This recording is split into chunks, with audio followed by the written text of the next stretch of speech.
Hi, welcome to the Bedford Road resurfacing public engagement session. To go over the agenda real quickly for this presentation, we're going to be looking at a project overview. We're going to look at some proposed designs, and then we're going to talk about how we can get some feedback from you, the members of the public, and then talk about next steps. So I am Nick Hutchinson. I am the city engineer for the city of Ann Arbor. Myself and Andrea Wright will be the project contacts for this project. And you can reach us at resurfacing@a2gov.org or by phone at 734-794-6410. An overview of this project, the Bedford Road resurfacing will be part of our annual resurfacing program, which is already doing some other work in the neighborhood that you may have seen. The primary goal for this project is to improve the pavement condition and create a smoother driving surface, which I think everybody will appreciate out there.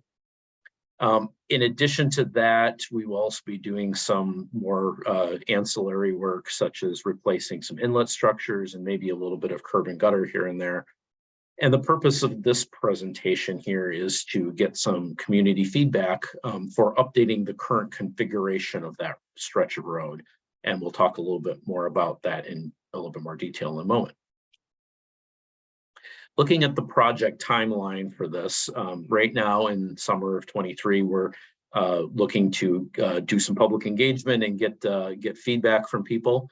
And then in the fall, we're going to take what we got from that and work on developing some designs for this section of Bedford. And the construction will probably not occur until spring of 2024. There's a small chance we might still be able to get to it late in 23, but I think it's more likely that it will happen in 2024.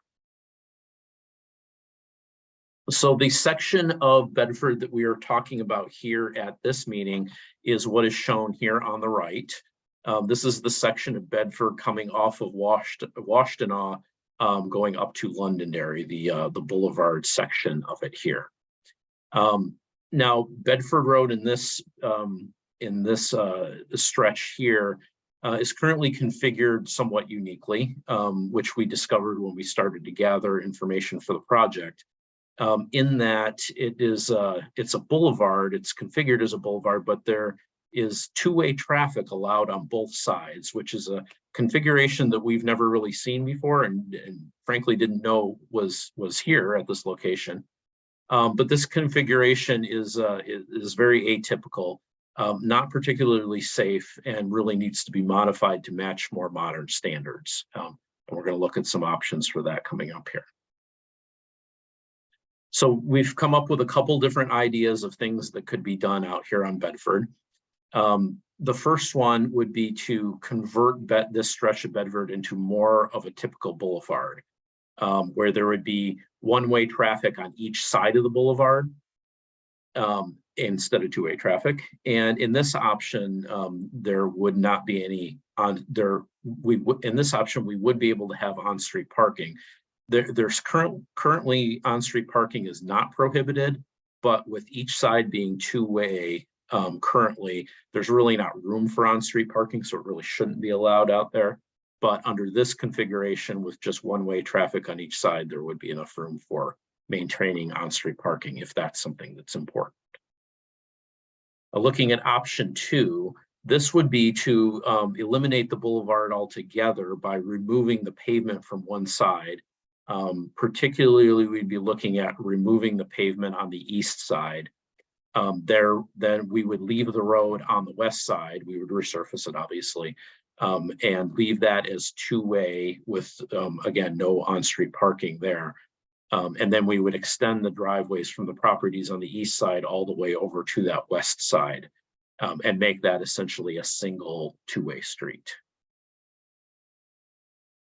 Now, to compare some of these, or compare these two options in terms of looking at the advantages and disadvantages, if we look at the option, what we're calling option 1, the typical boulevard, an advantage is that would be able to allow for on-street parking if that's something that's important.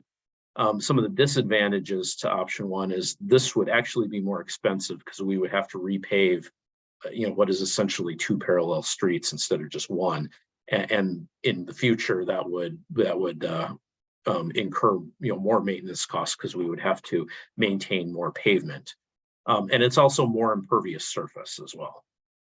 Now, if we look over at option 2, where we remove the east side, some of these advantages are the opposites of the disadvantages of the other one. Whereas we would have less impervious surface, and that's an advantage to stormwater management.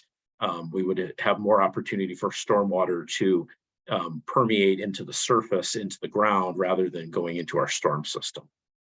This option is also less expensive. It's less expensive to build now, and it'll be less expensive to maintain in the future because we'll have less pavement.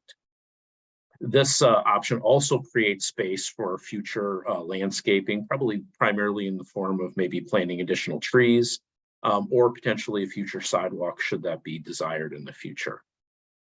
And disadvantages of this option would be there would not be any on-street parking, which technically would probably be the same thing as what's really allowed out there now. And also there would be some slightly longer residential driveways from the 2 properties on the east side, because they would have to be connected over to the west side. So we're looking for feedback from the public on these options that we're looking at. In addition to that, I would also add too that if anybody has any knowledge of the history of how or why the street is configured the way it is now, we would also love to hear that as well, because we did some research on it and we were unable to find anything, unfortunately. So feedback on that, and also feedback on the 2 options that we showed, and any questions that you might have about the project, please email resurfacing@a2gov.org.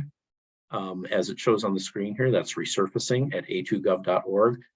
If you have any feedback on these options, history, or any questions that you might have about the project, please send them there. And we're kind of going to leave this feedback opportunity open through August 11th. And finally, your feedback will be considered as we decide how to reconfigure the road in the future. So thank you very much for your time viewing this presentation, and we look forward to receiving your feedback.